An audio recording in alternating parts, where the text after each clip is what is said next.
Live India 24 channel में आप सभी का बहुत बहुत स्वागत है।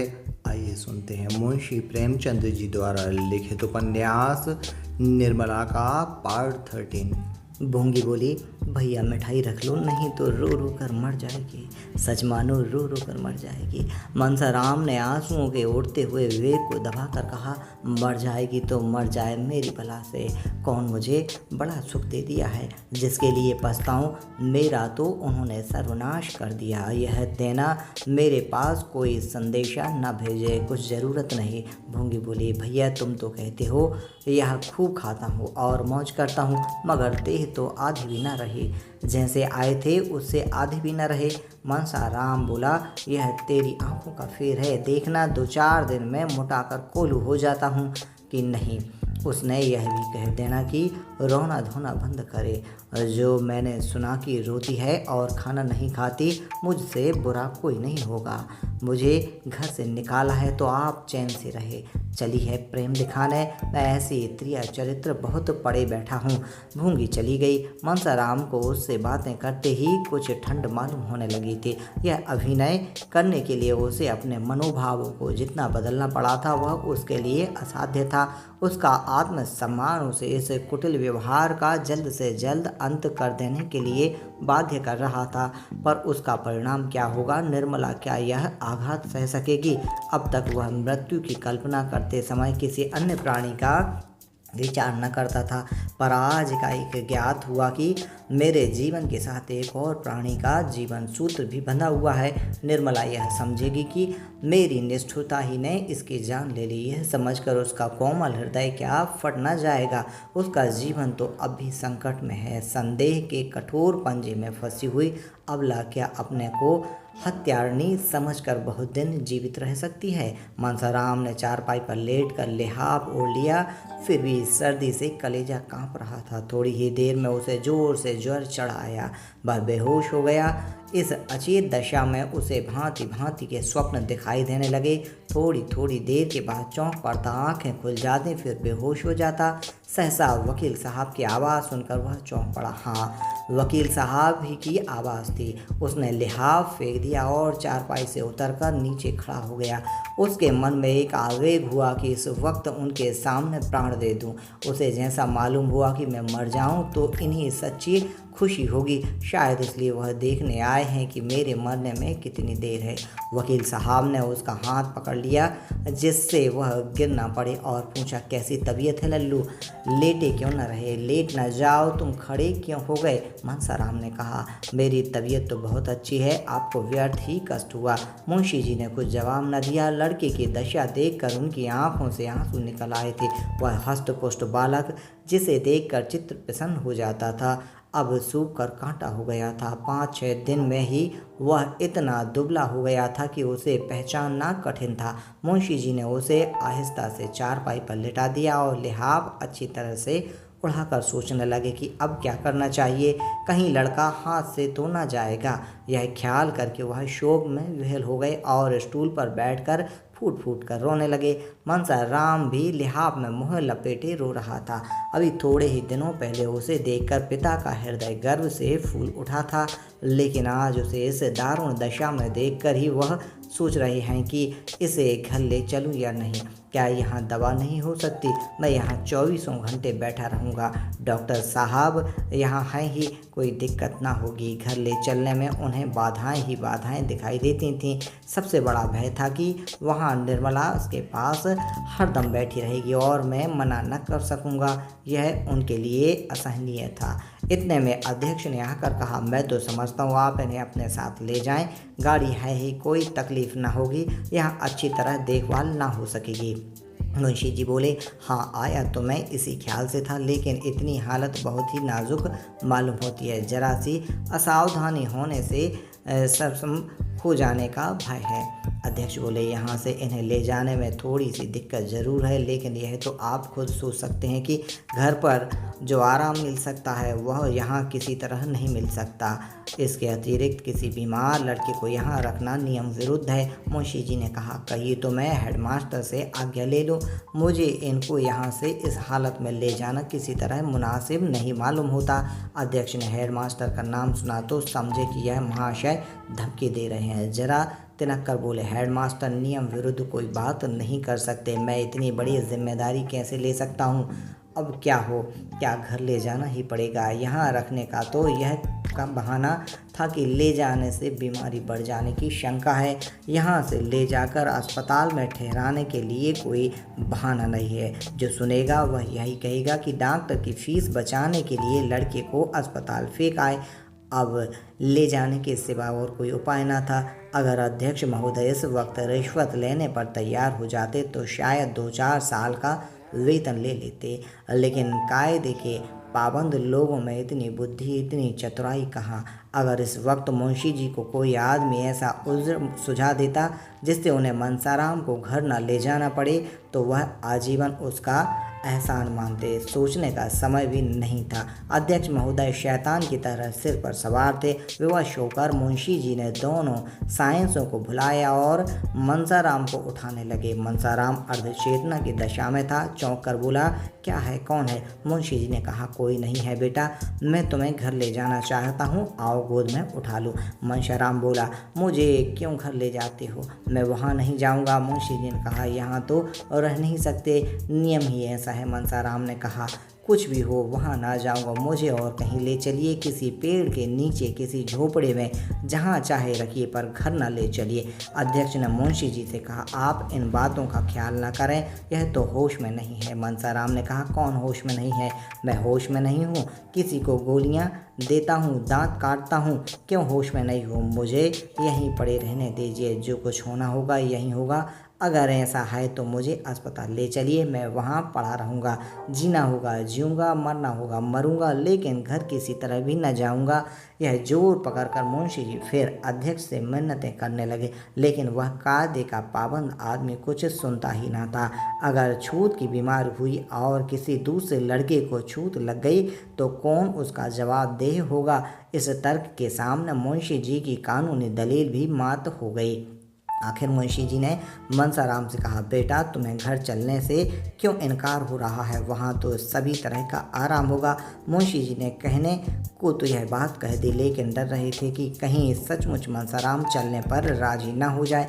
मनसाराम को अस्पताल में रखने का कोई बहाना खोज रहे थे और उसकी जिम्मेदारी मनसाराम ही के सिर डालना चाहते थे। यह अध्यक्ष के सामने की बात थी, वह इस बात के साक्षी थे। हो सकते थे कि मनसाराम अपनी जिद से अस्पताल जा रहा है। मुंशी जी का इसमें लेश मात्र भी दोष नहीं है। मनसाराम ने झल्लाकर कहा, नहीं नहीं, 100 बार नहीं, मैं घर नहीं जाऊंगा, मुझे अस्पताल ले चलिए और घर के सब आदमियों को मना कर दीजिए कि मुझे देखने ना आए। मुझे कुछ नहीं हुआ है, बिल्कुल बीमार नहीं हूँ, आप मुझे छोड़ दीजिए, मैं अपने पाँव से चलकर जा सकता हूँ। वह उठ खड़ा हुआ और उन्मत्त की भांति द्वार की ओर चला, लेकिन पैर लड़खड़ा गए। यदि मुंशी जी ने संभाल न लिया होता तो उसे बड़ी चोट आती। दोनों नौकरों की मदद से मुंशी जी उसे बग्घी के पास लाए और अंदर बिठा दिया। गाड़ी अस्पताल की ओर चली। वही हुआ जो मुंशी जी चाहते थे। इस शोक में भी उनका चित्त संतुष्ट था। लड़का इतनी इच्छा के अस्पताल जा रहा है, क्या इस बात का प्रमाण नहीं था कि घर से इसे कोई स्नेह नहीं है? क्या इससे यह सिद्ध नहीं होता कि मनसाराम निर्दोष है? वह उस पर अकारण ही भ्रम कर रहे थे, लेकिन जरा ही देर में इस तुष्टि की जगह उनके मन में ग्लानि का भाव जागृत हुआ। वह अपने प्राण प्रिय पुत्र को घर न ले जाकर अस्पताल लिए जा रहे थे। उनके विशाल भवन में उनके पुत्र के लिए जगह न थी, इस दशा में भी जबकि उसका जीवन संकट में पड़ा हुआ था। कितनी विडम्बना है। एक क्षण के बाद एकाएक मुंशी जी के मन में प्रश्न उठा, कहीं मनसाराम उनके भावों को ताड़ तो नहीं गया, इसलिए तो उसे घर से घृणा नहीं हो गई। अगर ऐसा है तो गजब हो जाएगा। इस अनर्थ की कल्पना ही से मुंशी जी के रोएं खड़े हो गए और कलेजा धक धक करने लगा। हृदय में एक धक्का सा लगा। अगर इस ज्वर का यही कारण है तो ईश्वर ही मालिक है।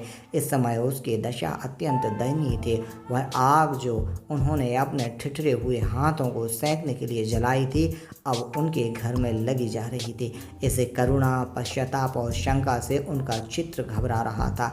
उनके गुप्त रोदन की ध्वनि बाहर निकल रही थी तो सुनने वालों रो पड़ते। उनके आंसू बाहर निकल सकते तो उनका तार बंध जाता।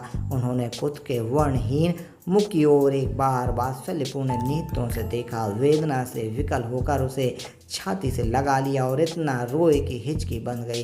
सामने अस्पताल का फाटक दिखाई दे रहा था। मुंशी तोताराम संध्या समय कचहरी से घर पहुंचे तो निर्मला ने पूछा, उन्हें देखा? क्या हाल है? मुंशी जी ने देखा कि निर्मला के मुख पर नाम मात्र को भी शोक या चिंता का चिन्ह नहीं है। उनका बनाव श्रृंगार और दिनों से भी कुछ गढ़ा हुआ है। मसलन वह गले में हार ना पहनती थी पर आज वह भी गले में शोभा दे रहा था। झूमर से भी उसे बहुत प्रेम था पर आज वह भी महीन रेशमी साड़ी के नीचे काले काले केशों के ऊपर फानूस के दीपक की भांति चमक रहा था। मुंशी जी ने मुंह फेर कर कहा, बीमार है? और क्या हाल बताऊं? निर्मला ने कहा, तुम तो उन्हें यहाँ लाने गए थे। मुंशी जी ने झुंझलाकर कहा, वह नहीं आता तो क्या मैं ज़बरदस्ती उठा लाता? कितना समझाए कि बेटे घर चलो, वहाँ तुम्हें कोई तकलीफ ना हो पाएगी। लेकिन घर का नाम सुनकर उसे जैसे दूना ज्वर हो जाता है। कहने लगा, मैं यहाँ मर जाऊँ लेकिन घर न जाऊँगा। आखिर मजबूर होकर अस्पताल पहुँचा। आया और क्या करता। रुक्मणी भी आकर बरामदे में खड़ी हो गई थी। बोली, वह जन्म का हठी है, यहाँ किसी तरह न आएगा और यह भी देख लेना वहाँ अच्छा भी ना होगा। मुंशी जी ने कातर स्वर में कहा, तुम 2-4 दिन के लिए वहाँ चली जाओ तो बड़ा अच्छा हो बहन। तुम्हारे रहने से उसे तस्कीन होती रहेगी। मेरी बहन, मेरी यह विनय मान लो।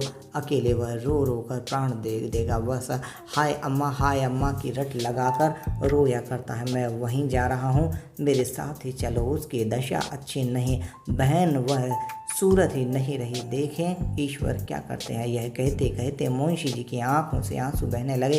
लेकिन रुक्मणी अविचलित भाव से बोली, मैं जाने को तैयार हूँ। मेरे वहाँ रहने में अगर मेरे लाल के प्राण बच जाएं तो मैं सिर के बल दौड़ी जाऊँ। लेकिन मेरा कहना गिरह में बांध लो भैया, वहाँ वह अच्छा ना होगा। मैं उसे खूब पहचानती हूँ। उसे कोई बीमारी नहीं है, केवल घर से निकाले जाने का शौक है। यही दुख ज्वर के रूप में प्रकट हुआ है। तुम एक नहीं लाख दवा करो, सिविल सर्जन को ही नहीं क्यों न दिखाओ, उसे कोई दवा असर न करेगी। मुंशी जी ने कहा, बहनों से घर से निकाला किसने है? मैंने तो केवल उसकी पढ़ाई के ख्याल से उसे वहाँ भेजा था। रुक्मणी बोला, तुमने चाहे जिस ख्याल से भेजा हो, लेकिन यह बात उसे लग गई। मैं तो अब किसी गिनती में नहीं हूँ, मुझे किसी बात में बोलने का कोई अधिकार नहीं। मालिक तुम, मालकिन तुम्हारी स्त्री, मैं तो केवल तुम्हारी रोटियों पर पड़ी हुई अभागिन विधवा हूँ। मेरी कौन सुनेगा और कौन परवाह करेगा। लेकिन बिना बोले यह नहीं जाता। मनसा तभी अच्छा होगा जब घर आएगा, जब तुम्हारा हृदय वही हो जाएगा जो पहले था। यह कहकर रुक्मणी वहाँ से चली गई। उनकी ज्योतिहीन व अनुभवपूर्ण आँखों के सामने जो चरित्र हो रहे थे उनका रहस्य वह खूब समझती थी और उनका सारा क्रोध निरपराध निर्मला ही पर उतरता था।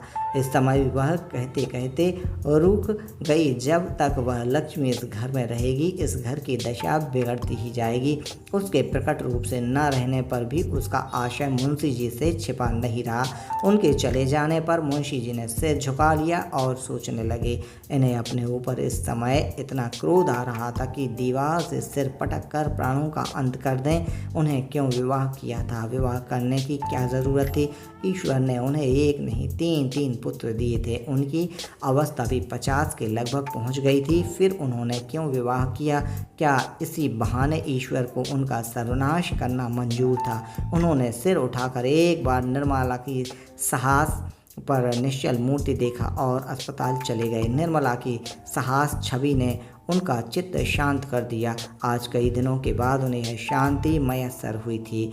प्रेम पीड़ित हृदय इस दशा में क्या इतना शांत और अविचलित रह सकता है? नहीं, कभी नहीं। हृदय की चोट भाव कौशल से नहीं छिपाई जा सकती। अपने चित्त की दुर्बलता पर इस समय उन्हें अत्यंत क्षोभ हुआ। उन्होंने अकारण ही संदेह को हृदय में स्थान देकर इतना अनर्थ किया। मनसाराम की ओर से भी उनका मन निशंक हो गया। हाँ, उनकी जगह अब एक नई शंका उत्पन्न हो गई। क्या मनसाराम भाप तो नहीं गया? क्या भाप कर ही तो घर आने से इनकार नहीं कर रहा? अगर यह भाप गया है तो महान अनर्थ हो जाएगा। उसकी कल्पना ही से उनका मन दहल उठा। उनके देह की सारी हड्डियां मानो इस हाहाकार पर पानी डालने के लिए व्याकुल हो उठी। उन्होंने कोचवान से घोड़े को तेज चलाने को कहा। आज कई दिनों के बाद उनके हृदय मंडप पर छाया हुआ सघन घन फट गया था और प्रकाश की लहरें अंदर से निकलने के लिए व्यग्र हो रही थीं। उन्होंने बाहर सिर निकाल कर देखा। कोचवान सो तो नहीं रहा। घोड़े की चाल उन्हें इतनी मंद कभी न मालूम होती थी। अस्पताल पहुंचकर वह लपके हुए मनसाराम के पास गए। देखा तो डॉक्टर साहब उसके सामने चिंता में मग्न खड़े थे। मुंशी जी के हाथ पांव फूल गए। मुंह से शब्द न निकल सका। भरभराई आवाज़ में बड़ी मुश्किल से बोले, क्या हाल है डॉक्टर साहब? यह कहते कहते वह रो पड़े और जब डॉक्टर साहब को उनके प्रश्न का उत्तर देने में एक क्षण का विलम्ब हुआ तब तो उनके प्राण नाहों में से समा गए। उन्होंने पलंग पर बैठकर अचेत बालक को गोद में उठा लिया और बालक की भांति सिसक सिसक कर रोने लगे। मनसाराम की देह तवे की तरह जल रही थी। मनसाराम ने एक बार आंखें खोली। आह, कितनी भयंकर और उसके साथ ही कितनी दीन दृष्टि थी।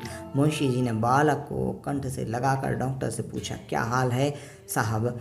आप चुप क्यों हैं? डॉक्टर ने संदिग्ध स्वर में कहा, हाल तो कुछ नहीं, वह आप देख ही रहे हैं। 106 डिग्री का ज्वर है और मैं क्या बताऊं, अभी ज्वर का प्रकोप बढ़ता ही जाता है। मेरे किए जो कुछ भी हो सकता है कर रहा हूँ। ईश्वर मालिक है, जब से आप गए हैं मैं 1 मिनट के लिए भी यहाँ से नहीं हिला, भोजन तक नहीं कर सका। हालत इतनी नाजुक है कि 1 मिनट में क्या हो जाएगा नहीं कह सकता। यह महाज्वर है, बिल्कुल होश नहीं है। रह रहकर डिलीरियम का दौरा सा हो रहा है। क्या घर में इन्हें किसी ने कुछ कहा है? बार बार अम्मा जी तुम कहाँ हो, यही आवाज़ मुँह से निकलती है। डॉक्टर साहब यह कह ही रहे थे कि सहसा मनसाराम उठकर बैठ गए और धक्के से मुंशी जी को चारपाई से नीचे धकेलकर उन्मत्त स्वर में बोला, क्यों धमकाते हैं आप? मार डालिए, मार डालिए, अभी मार डालिए। तलवार नहीं मिलती, रस्सी का फंदा है, या वह भी नहीं, मैं अपने गले में लगा लूँगा। हाय अम्मा जी तुम कहाँ हो? यह कहते कहते वह फिर अचेत होकर गिर पड़ा। मुंशी जी एक क्षण तक मनसाराम की शिथिल मुद्रा की ओर व्यथित नेत्रों से ताकते रहे।